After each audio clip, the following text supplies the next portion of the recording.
রাজ্যের একাদশ দ্বাদশ শ্রেণীর শিক্ষক নিয়োগের প্রক্রিয়া নিয়ে দীর্ঘদিন ধরে চলা অনিশ্চয়তার মধ্যে অবশেষে এলো গুরুত্বপূর্ণ আপডেট।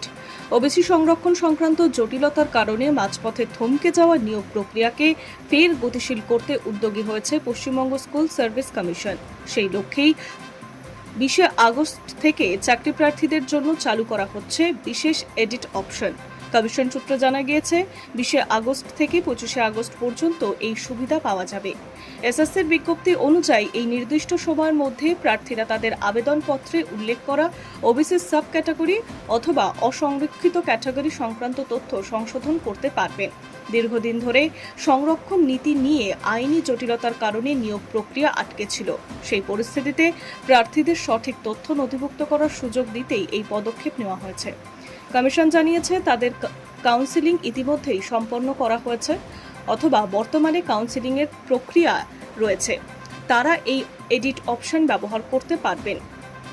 এর জন্য প্রার্থীদের এসএসসির অফিসিয়াল ওয়েবসাইট লগইন করতে হবে। এরপর ড্রপ ডাউন মেনু থেকে এডিট অপশন নির্বাচন করতে হবে। সেখানে নিজের ওবিসি সাব ক্যাটাগরি উল্লেখ করার সুযোগ থাকবে। শুধু ক্যাটাগরি নির্বাচন করলেই হবে না, সংশ্লিষ্ট প্রার্থীদের বৈধ সার্টিফিকেট নাম্বার এবং সার্টিফিকেট প্রদানকারী কর্তৃপক্ষের নামও উল্লেখ করতে হবে। কমিশনের তরফে জানানো হয়েছে জমা দেওয়া সমস্ত তথ্য যাচাই করা হবে। যাচাইয়ের পর সংশোধিত তথ্যকে চূড়ান্ত বলে গণ্য করা হবে। এসএসসি আরও স্পষ্ট করে বলেছে যে নির্ধারিত সময়সীমার মধ্যে যদি কোনো প্রার্থী তার ওবিসি সাব ক্যাটাগরি বা সংরক্ষণ সংক্রান্ত তথ্য আপডেট না করে তাহলে তাকে অসংরক্ষিত বা জেনারেল ক্যাটাগরির প্রার্থী হিসেবে বিবেচনা করা হবে।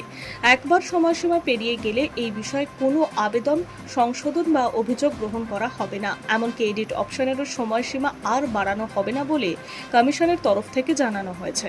প্রসঙ্গত, একাদশ দ্বাদশ শিক্ষক নিয়োগ প্রক্রিয়া নিয়ে সুপ্রিম কোর্টে আগেই নির্দেশ দিয়েছিল যে আগস্ট মাসের মধ্যেই নিয়োগের কাজ সম্পন্ন করতে হবে।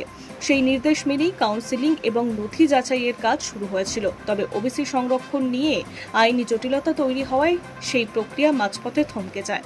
উল্লেখ্য, কলকাতা হাইকোর্টের নির্দেশের পর রাজ্যের পুরনো ওবিসি সংরক্ষণ নীতি বাতিল হয়ে যায়। পরবর্তীতে রাজ্য সরকার নতুন সংরক্ষণ কাঠামো তৈরি করে। সেই নতুন নীতির ভিত্তিতেই নিয়োগ প্রক্রিয়া এগিয়ে নিয়ে যাওয়ার সিদ্ধান্ত নেওয়া হয়। সূত্রের খবর, বর্তমানে 7% ওবিসি সংরক্ষণ কার্যকর রেখেই নিয়োগের কাজ এগোনোর প্রস্তুতি নেওয়া হয়েছে। শিক্ষক পদে চাকরির অপেক্ষায় থাকা হাজার হাজার প্রার্থীর কাছে এই ঘোষণা অত্যন্ত গুরুত্বপূর্ণ বলে মনে করা হচ্ছে, কারণ দীর্ঘদিন ধরে আটকে থাকা নিয়োগ প্রক্রিয়ায় ফের শুরু হওয়ার সম্ভাবনা তৈরি হয়েছে। বিশেষজ্ঞদের মতে এডিট অপশনের মাধ্যমে তথ্য সংশোধনের কাজ শেষ হলে কমিশন দ্রুত পরবর্তী ধাপে এগিয়ে যেতে পারবে। ফলে কাউন্সেলিংয়ের নথি যাচাই এবং চূড়ান্ত নিয়োগের পথ অনেকটাই পরিষ্কার হবে।